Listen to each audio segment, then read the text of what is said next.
Bismillahirrahmanirrahim. Assalamu alaikum.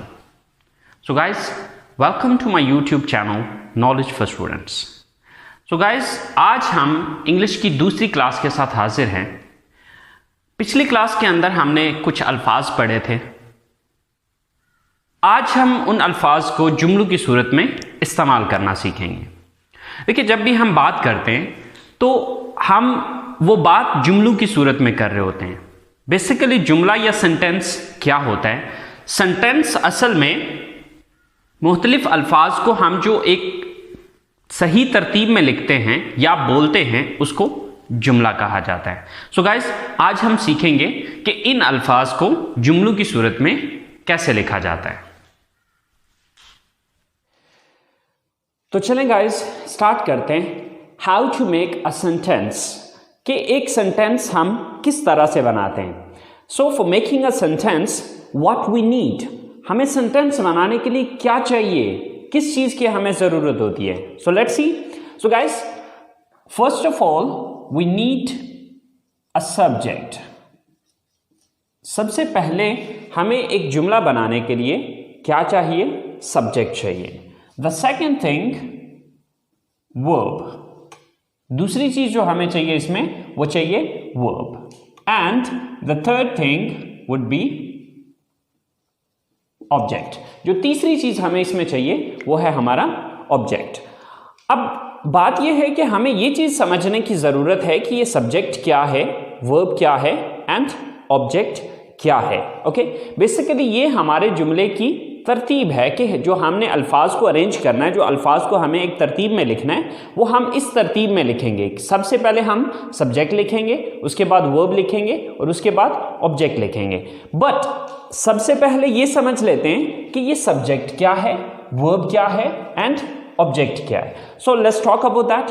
तो सबसे पहले हम ये समझते हैं कि सब्जेक्ट क्या चीज है. So guys, subject is a word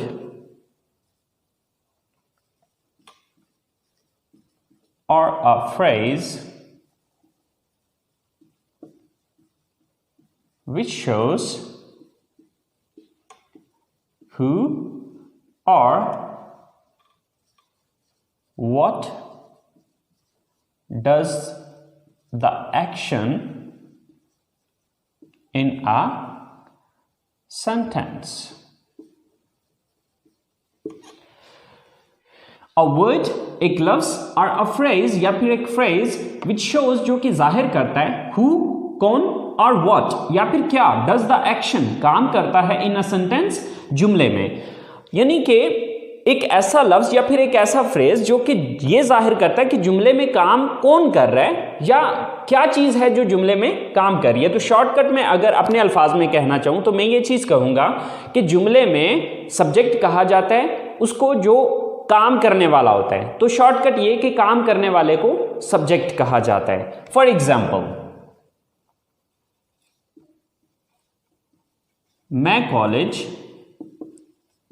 जाता हूं. अब ये एक सेंटेंस है या ये एक जुमला है. अब इस जुमले में मुझे ये देखना है कि ये काम कौन करता है. मैं कॉलेज जाता हूं, तो ये काम कौन करता है? कॉलेज कौन जाता है? मैं जाता हूं. तो मैं यहां पर क्या है? सब्जेक्ट है. सेम लाइक दैट,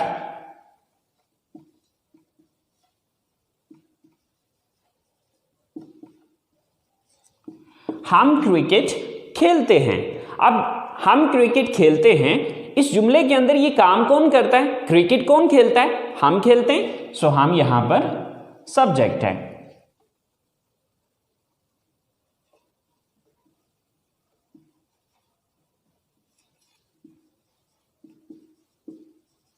गाय घास खाती है.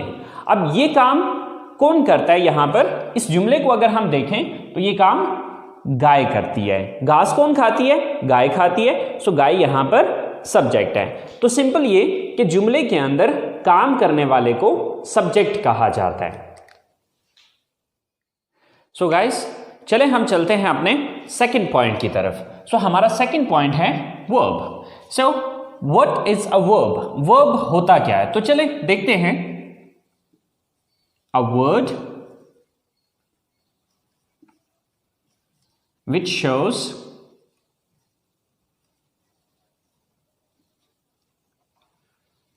द एक्शन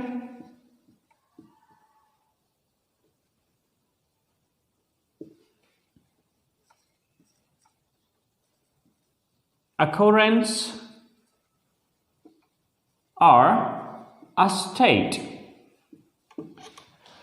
A word एक लफ्ज which shows जो कि जाहिर करता है the action किसी एक्शन को, occurrence किसी वाक्य को और a state या फिर किसी हालत को. Okay, so for example,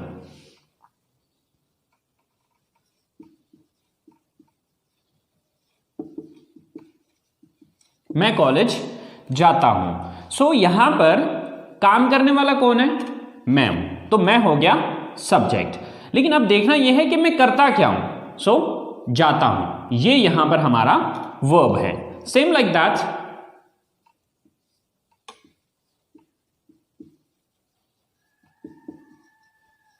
हम क्रिकेट खेलते हैं. ये काम कौन करता है? हम करते हैं. तो हम हो गए सब्जेक्ट. अब हम करते क्या हैं? खेलते. सो खेलते यहां पर वर्ब है. ओके,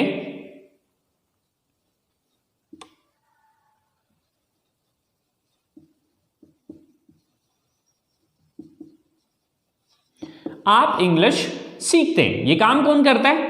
आप करते हैं. तो आप हो गए सब्जेक्ट. लेकिन आप करते क्या हैं? सीखते हैं. तो सीखना वर्ब है. ओके, अगर मैं शॉर्टकट अपने अल्फाज में इस चीज को बयान करूं तो वर्ब कहा जाता है जुमले के अंदर जो भी काम हो रहा होता है. यानी कि सिंपली पहले नंबर पे आपने ये देखना है कि काम करने वाला कौन है. कौन है जो एक्शन को सर अंजाम दे रहा है या काम को सर अंजाम दे रहा है. फिर दूसरे नंबर पे काम कर क्या रहा है.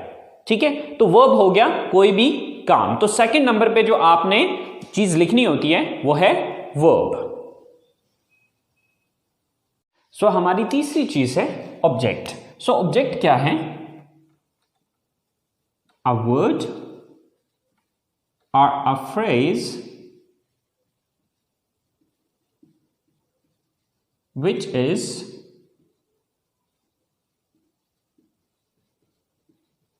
affected by the action of a verb. A word एक लफ्ज और अ फ्रेज या फिर एक phrase which is affected by the action of a verb, जिस पर किसी वर्ब का या किसी काम का असर हुआ होता है. तो यानी कि शॉर्टकट अगर मैं अपने अल्फाज में समझाऊं तो जिस चीज पर काम वाकया हो रहा होता है उस चीज को ऑब्जेक्ट कहा जाता है. मिसाल के तौर पे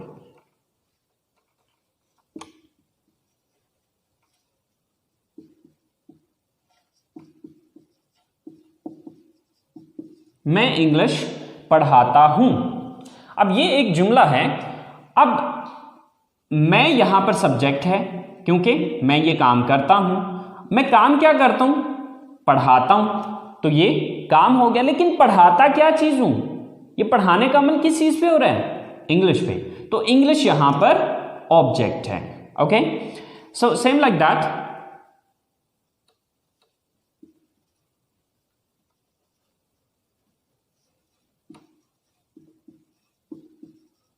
गाय घास खाती है. सो ये काम कौन करता है? गाय करती है. सो गाय सब्जेक्ट है. काम क्या करती है? खाती है. सो ये वर्ब है. लेकिन खाती क्या चीज है? ये खाने का अमल किस चीज पे हो रहा है? घास पे हो रहा है. तो घास जो है ये ऑब्जेक्ट है. ओके, सो आपने ये चीज याद रखनी है कि हमारा जो ऑब्जेक्ट है वो क्या चीज है? जिस चीज पर काम वाक़या हो रहा है. ओके, अगर मैं सादा अल्फाज में इस स्ट्रक्चर को समझाना चाहूं तो सिंपल मैं ये कहूंगा कि सब्जेक्ट काम करने वाला, वर्ब काम, एन ऑब्जेक्ट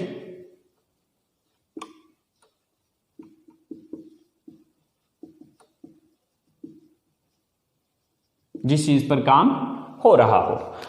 जब भी आपने एक उर्दू जुमले को इंग्लिश में लेके आना है तो उसके लिए आपने इस तरतीब को फॉलो करना है या इस ऑर्डर को, इस अरेंजमेंट को फॉलो करना है कि सबसे पहले आपने उर्दू जुमले के अंदर ये चीज़ देखनी है कि इस जुमले में काम कौन कर रहा है. सबसे पहले उसकी इंग्लिश लिखनी है. दूसरे नंबर पे फिर ये देखना है कि ये बंदा या ये चीज़ काम क्या करती है, उसकी इंग्लिश लिखनी है. और उसके बाद फिर तीसरी चीज़ आ जाएगी कि ये चीज़ नोटिस करनी है कि किस चीज़ पर वो काम करता है। ओके, इस तरतीब को फॉलो करते हुए आप हज़ारों के हिसाब से जुमले खुद से बना सकते हैं अगर आपको उन अल्फाज की इंग्लिश आती हो।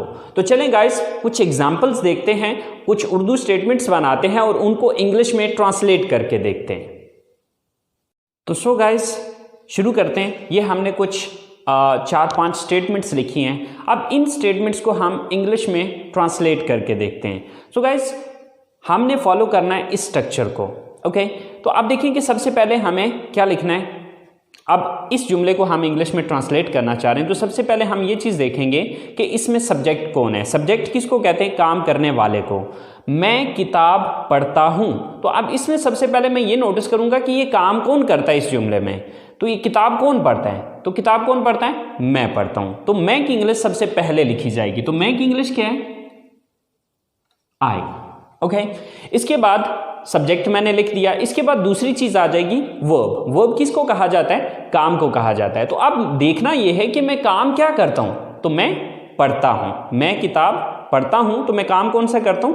पढ़ता हूं। तो अब दूसरे नंबर पे जो मुझे इंग्लिश लिखनी होगी वो पढ़ना की इंग्लिश है। तो पढ़ना की इंग्लिश क्या है? रीड। I read. दो चीजें होगी। अब तीसरी चीज कि पढ़ता क्या हूं, ये पढ़ने का अमल किस चीज पे हो रहा है। अब देखिए इसकी इंग्लिश में लिख चुका हूं, इसकी इंग्लिश भी हो चुकी है। तो ये पढ़ने का अमल किस चीज को पढ़ा जा रहा है? किताब को पढ़ा जा रहा है। तो किताब की इंग्लिश तीसरे नंबर पे आ जाएगी। तो किताब की इंग्लिश होती है बुक। तो आपकी यही स्टेटमेंट जो आप उर्दू में ये कह रहे हैं कि मैं किताब पढ़ता हूं, इंग्लिश में ये होगा I read book. Okay, same like that the next statement is हम खाना पकाते हैं। तो अब सबसे पहले हम इसमें ये देखेंगे कि काम करने वाला कौन है, ये काम कौन करता है। तो ये काम करता है हम की इंग्लिश क्या होती है? वी। ओके, सेकंड नंबर पे आ गया काम। कि अब हमें ये देखना है कि ये काम हम करते क्या हैं, क्या काम करते हैं। इस जुमले के अंदर हम काम क्या करते हैं? पकाते हैं। तो पकाना की इंग्लिश क्या होती है? कुक। We cook. ओके, पकाते क्या चीज है? ये काम किस चीज पे हो रहा है? तीसरी चीज है ऑब्जेक्ट। ठीक है, तो पकाते किस चीज को है? खाने को।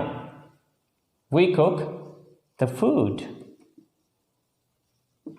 Okay, so your statement is complete. हम खाना पकाते हैं। In English we cook the food. हम खाना पकाते हैं। Same like that we move to third statement. और थर्ड स्टेटमेंट इज आप इंग्लिश बोलते हैं। सो सबसे पहले ये देखना है कि ये काम कौन करता है। सबसे पहले सब्जेक्ट देखना है, काम करने वाला कौन है? आप है। आपकी इंग्लिश क्या है? यू। ओके, काम क्या करते हैं? बोलते हैं। Sir speak. थर्ड थिंग कि बोलते क्या है? इंग्लिश। Sir English.